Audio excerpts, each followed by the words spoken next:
यहाँ पर ये जो नीला साफ पानी है ये और कोई रिवर का नहीं बल्कि दिल्ली की यमुना का है। क्या ये कमाल बीजेपी के डबल ट्रिपल इंजन का है या आम आदमी पार्टी की झाड़ू का है? ये कमाल उस 6 साल पुराने हिस्टोरिक इवेंट का है जिसने पूरे इंडिया के एनवायरमेंट इश्यूज और सरकारों को एक्सपोज कर दिया था। आज रात 12 बजे से पूरे देश में संपूर्ण लॉकडाउन होने जा रहा है। उस टाइम यमुना का पानी बिना हजारों करोड़ रुपए लगाए अपने आप साफ हो गया था। आज दिल्ली की लाइफलाइन कही जाने वाली यमुना नाले से भी बदतर बन चुकी है। हर साल छठ पूजा पर हमें टॉक्सिक फोम दिखता है और उसमें नहाते हुए लोग जिनको शायद पता भी नहीं होगा कि इस फोम में उस लेवल के जहरीला केमिकल्स हैं जो शायद उनकी मौत का कारण तक बन सकते हैं। हर इलेक्शन में नेता आते हैं और यमुना को साफ करने का वादा करते हैं। जिन्हें वादा किया था, मैं आपको भरोसा दिलाता हूं कि लोकसभा के चुनाव के पहले यमुना जी को हम स्वच्छ करने का काम पूरा कर। 2015 से 2024 तक आम आदमी पार्टी ने लगातार बोला कि अगले साल हम यमुना में डुबकी लगाएंगे।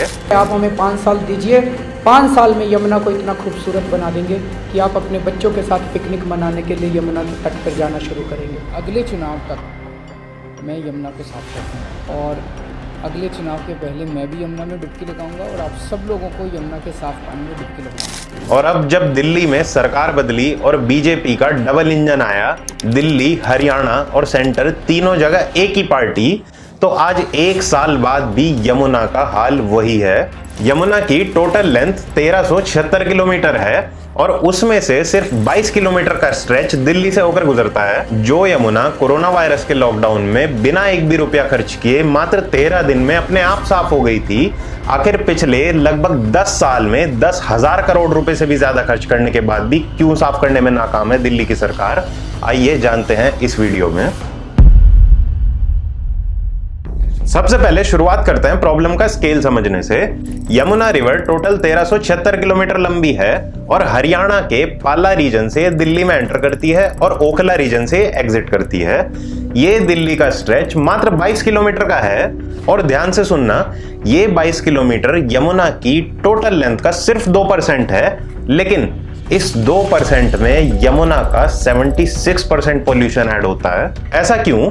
क्योंकि दिल्ली का सारा अनट्रीटेड सीवेज, इंडस्ट्रियल केमिकल्स और कचरा सब इसी में आके डंप होता है और इसमें सबसे बड़ा जो विलन है वो है नजफगढ़ का ड्रेन। एक टाइम पर ये साहिबी रिवर हुआ करती थी, आज ये महज एक नाला है और यमुना के टोटल पोल्यूशन में 70% पोल्यूशन का लोड कैरी करता है। जब यमुना दिल्ली में एंटर करती है तो उसमें ऑक्सीजन होती है, लेकिन जब ये ओखला से एग्जिट करती है तो इसका डिसॉल्व्ड ऑक्सीजन लेवल ऑलमोस्ट 0 हो जाता है। It's officially and ecologically dead river. तो सवाल यह है कि इतने साल की गवर्नमेंट ने आखिर किया क्या? 2015 से लेकर 2024 तक आम आदमी पार्टी की गवर्नमेंट का एक सेट नैरेटिव था कि हमने सीवेज ट्रीटमेंट प्लांट्स यानी कि एसटीपीज तो लगा दिए हैं, लेकिन हरियाणा पीछे से इंडस्ट्रियल वेस्ट और अमोनिया छोड़ रहा है। भारतीय जनता पार्टी की हरियाणा की सरकार ने दिल्ली में यमुना से आने वाले पानी में जहर मिला के भेज दिया है। ये सेंटर वर्सेस स्टेट और हरियाणा वर्सेस दिल्ली का ब्लेम गेम लगातार चलता रहा। जब भी यमुना में जाग आता तो सरकार टेम्परेरीली केमिकल डिफॉर्मर्स का स्प्रे कर देती थी ताकि पिक्चर्स क्लियर आ जाएं। लिटरली एक cosmetic surgery on a cancer patient. March 2026 में जब कंट्रोलर एंड ऑडिटर जनरल की रिपोर्ट असेंबली में आई तो एक मासिव पॉलिसी फेलियर सामने आया। कैग ने बताया कि दिल्ली जल बोर्ड ने सीवेज जनरेशन का डेटा 20% तक अंडरमाइन किया हुआ था। समझो इसको कि अगर आपको पता ही नहीं है कि कचरा बन कितना रहा है तो आप उसे ट्रीट कैसे करोगे? दिल्ली जल बोर्ड क्लेम कर रहा था कि उन्हें 790 mgt सीवेज ट्रीट करना है। उन्होंने उसके हिसाब से यमुना एक्शन प्लान 3 के अंडर हजारों करोड़ लगाकर कोरोनेशन पिलर और ओखला में नए प्लांट्स बनाए, लेकिन कैग ने बोला कि इलीगल बोरवेल्स और अनरिकॉर्डेड वाटर यूजेज को तो यहां पर गिना ही नहीं गया।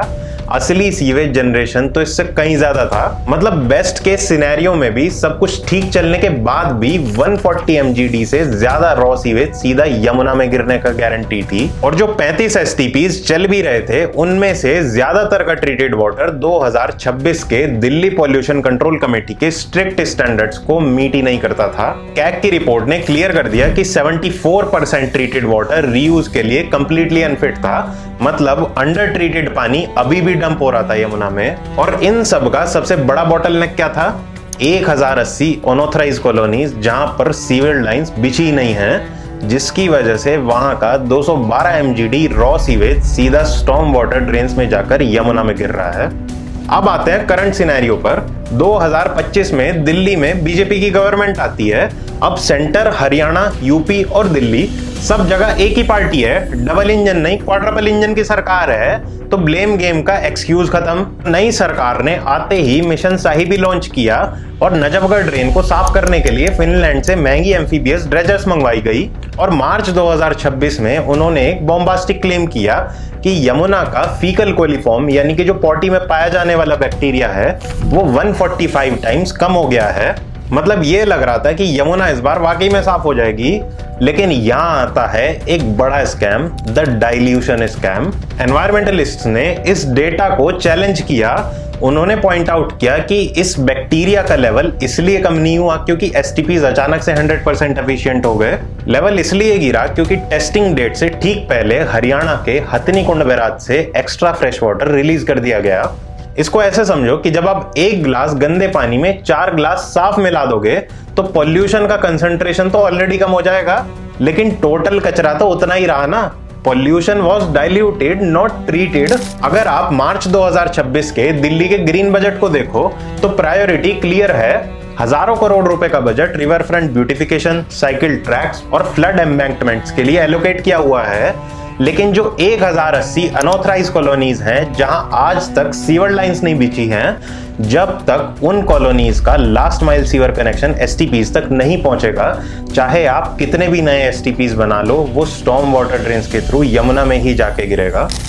अब जरा सोचिए कि आप या मैं एक रेड लाइट क्रॉस कर लें तो स्मार्ट कैमरास और सरकार का सिस्टम हमें तुरंत ढूंढ निकालता है और हमारे घर एक मोटा चालान भेज देता है। लेकिन जब दिल्ली और उसके आसपास की बड़ी बड़ी इंडस्ट्रीज अपना लाखों लीटर केमिकल वेस्ट और टॉक्सिक हैवी मेटल्स और जहरीला पानी सीधा यमुना में डंप करती हैं, तो सरकार और उनके पॉल्यूशन कंट्रोल बोर्ड्स अचानक से अंधे कैसे हो जाते हैं? क्या इन डिपार्टमेंट्स को सच में पता नहीं चलता कि कौन सी फैक्ट्री नदी में जहर घोल रही है, या फिर चालान कटने से पहले ही इंडस्ट्रीज वालों की तरफ से घूस इन नेताओं तक पहुंच जाती है? इसका सबूत फरवरी 2026 की ग्राउंड रिपोर्ट्स हैं। वजीरपुर और ओखला जैसे मेजर इंडस्ट्रियल एरियाज में कॉमन एफ्लुएंट्स ट्रीटमेंट प्लांट्स यानी कि CEPTs जो लगाए हैं वो या तो अपनी पानी की कैपेसिटी से बहुत कम पर चल रहे हैं या रात के अंधेरे में अपना ट्रीटमेंट प्रोसेस बाईपास करके सीधा टॉक्सिक वेस्ट नालों में बहा दे रहे हैं। रिजल्ट क्या निकलता है कि आज भी यमुना के रिवर बेड में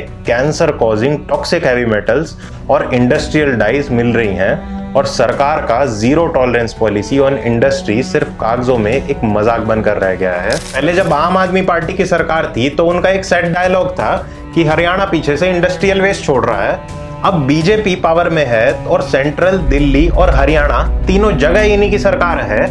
मतलब दूसरे स्टेट को ब्लेम करने का एक्सक्यूज भी अब खत्म हो चुका है। फिर भी जनवरी 2026 में यमुना में अमोनिया का लेवल इतना ज्यादा स्पाइक कर गया कि सेंट्रल दिल्ली के पानी के प्लांट्स वजीराबाद को शट डाउन करना पड़ा। तो अब सवाल ये है कि आखिर इन फैक्ट्रीज को बचा कौन रहा है? सारा पैसा आपके पास है, सारा पावर आपके पास है, तो इन इंडस्ट्रीज पर ताला क्यों नहीं लगता? क्योंकि पॉलिटिकली एक आम आदमी का घर तोड़ना आसान है, पर फैक्ट्री मालिक की जेब पर हाथ डालना नहीं। अब यहाँ आपके दिमाग में एक बहुत जेन्युइन सा सवाल आएगा कि भाई 11 साल का पॉल्यूशन 11 दिन में थोड़ी ना साफ हो जाएगा, टाइम तो लगेगा ना। सही बात है। तो चलो फ्लैशबैक में चलते हैं 2020 के कोरोना वायरस के लॉकडाउन के टाइम पर। उस वक्त सरकार ने यमुना को साफ करने के लिए कितने करोड़ रुपए लगाए थे? 0। सरकार ने कितनी नई मशीन्स लगाई थी? 0। और कितना टाइम लगा था? सिर्फ 13 दिन। हाँ दोस्तों, जब सारी इंडस्ट्रीज बंद थी और नालों का जहर नदी में आना बंद हो गया, तो नेचर ने खुद को हील कर लिया था। सिर्फ 13 दिन में ही यमुना इतनी साफ हो गई थी कि लोग अपनी छत से ब्लू पानी और नदी का बेस देख पा रहे थे, बिना किसी टेंडर के, बिना किसी पॉलिटिकल वादे के। तो अब जरा कैलकुलेशन करते हैं कि अगर नेचर खुद को जीरो बजट में साफ कर सकती है तो पिछले इतने सालों में अलग अलग स्कीम्स के नाम पर जो लगभग 10,000 करोड़ रुपए से ज्यादा खर्च हुए हैं, Yamuna action plan 1, 2, 3, Yamuna cleaning cell और अब मिशन साहिबी, वो पैसा गया कहां? अगर 10,000 करोड़ रुपए से ज्यादा लगने के बाद भी आज यमुना उस हालत से भी बदतर है जो आज से 10 साल पहले थी, तो एक आम आदमी होने के नाते मेरा एक सवाल पूछना तो बनता है कि क्या वो 10,000 करोड़ रुपए वाकई में यमुना की सफाई में लगे थे, या फिर पिछले 11 सालों में नेताओं ने और बाबुओं ने फर्जी टेंडर्स निकालकर, अधूरे एसटीपीज के कॉन्ट्रैक्ट पास करके और ड्रैगिंग मशीन के नाम पर सिर्फ अपनी जेबें भरी हैं? क्योंकि ग्राउंड रियलिटी और कैग रिपोर्ट दोनों चीख चीख कर ये बता रहे हैं कि कचरा यमुना में नहीं, इनके सिस्टम में है। अब आते हैं इस वीडियो के सबसे कड़वे सच पर। हर साल छठ पूजा आती है और हर साल हमारा सिस्टम हमारे मुंह पर एक तमाचा फेंक कर मारता है। आपको याद होगा कि अभी हाल ही में जब यमुना में जहरीला झाग तैर रहा था तो दिल्ली की चीफ मिनिस्टर रेखा गुप्ता ने यमुना के किनारे एक आर्टिफिशियल सा घाट बनवा दिया था और वहां खड़े होकर रेखा गुप्ता प्राउडली कैमरे पर कहती कि देखिए यमुना साफ हो गई है, हमने चाहे कैसे भी किया, हमने कर दिया। 44 किलोमीटर लंबे यमुना जी में हमने कुछ भी डाल के साफ किया, साफ हो गई। ये तो दिख रहा है, कम से कम हमारे छठ व्रती खुश है कि भी साफ हो गई। आप बात समझिए। ये स्टेटमेंट अपने आप में इतना शर्मनाक है। एक सिंपल सा साइंस का लॉजिक लगाओ कि मैं अगर एक बाल्टी में टॉयलेट क्लीनर एसिड H2SO4 या सल्फ्यूरिक एसिड जिसको बोलते हैं उसको भर दूं और उसमें कोई दूसरा केमिकल डाल दूं और उस एसिड को बिल्कुल शीशे जैसा ट्रांसपेरेंट क्लियर कर दूं, तो क्या आप उसको पीने लगोगे? क्या आप उस एसिड से नहाओगे? नहीं ना। पानी का रंग साफ दिखने का मतलब ये नहीं होता कि उसके अंदर का जहर खत्म हो गया। डिफॉर्मर स्प्रे करके झाग दबा देना यमुना को साफ करना नहीं कहलाता। और सबसे बड़ा लॉजिकल सवाल जो आम जनता पूछती नहीं है कि अगर इनके दावों के हिसाब से यमुना वाकई में इतनी प्यूरिफाइड और साफ हो चुकी थी तो छठ पूजा के लिए अलग से एक आर्टिफिशियल घाट बनवाने की क्या जरूरत आ पड़ी थी? सीधे यमुना के किसी भी रैंडम घाट पर जाकर उसकी क्वालिटी टेस्ट करके दिखा सकते थे। लोग आखिर ये सवाल पूछते क्यों नहीं हैं? आंखों के सामने पब्लिक को बेवकूफ बनाया जा रहा है, सबको सामने आर्टिफिशियल घाट दिख रहा है, सबको केमिकल स्प्रे दिख रहा है, उसके बाद भी हम इतने अंधे कैसे हो सकते हैं? एक बात क्लियर समझ लीजिए, यमुना को साफ करने का मतलब यमुना साफ करना होता है, अलग से बनाया गया कोई वीआईपी घाट साफ करना नहीं। क्या पिछले 11 सालों में जो 10,000 करोड़ रुपए से ज्यादा टैक्स पेयर्स का खून पसीने का पैसा बहाया गया है, क्या वो पैसा इसलिए बहाया गया था कि बस 100 लोगों के नहाने जितना एक टेम्परेरी घाट बनवा सके? अगर 10,000 करोड़ में एक नदी का महज 22 किलोमीटर का स्ट्रेच साफ नहीं हो सकता तो फिर ये सिस्टम ही करप्ट है। दोस्तों, चाहे आम आदमी पार्टी की सरकार हो या बीजेपी का क्वाड्रपल इंजन, जब तक ग्राउंड रियलिटी पर एसटीपीज कंप्लीट नहीं होंगे, ड्रेन्स ट्रैप नहीं होंगे और नदी को उसका अपना नेचुरल पानी नहीं मिलेगा, तब तक हम सिर्फ डॉक्यूमेंट में ही यमुना को साफ देखेंगे, असलियत में नहीं। दोस्तों, आपका क्या ओपिनियन है इन नेताओं और घाट वाले लॉजिक पर? और क्या आपको लगता है कि 10,000 करोड़ रुपए वाकई में नदी पर खर्च हुए हैं? मुझे कमेंट्स में जरूर लिखकर बताना। और आपको सच में ये डेटा ड्रिवन एनालिसिस पसंद आया है तो इस वीडियो को ज्यादा से ज्यादा हाइप करें और एक लाइक जरूर दें और इस आवाज को आगे बढ़ाने के लिए चैनल को सब्सक्राइब करना ना भूलें। It helps us to expose the truth behind the PR campaigns of these dirty politicians and their parties. I'll see you in the next one.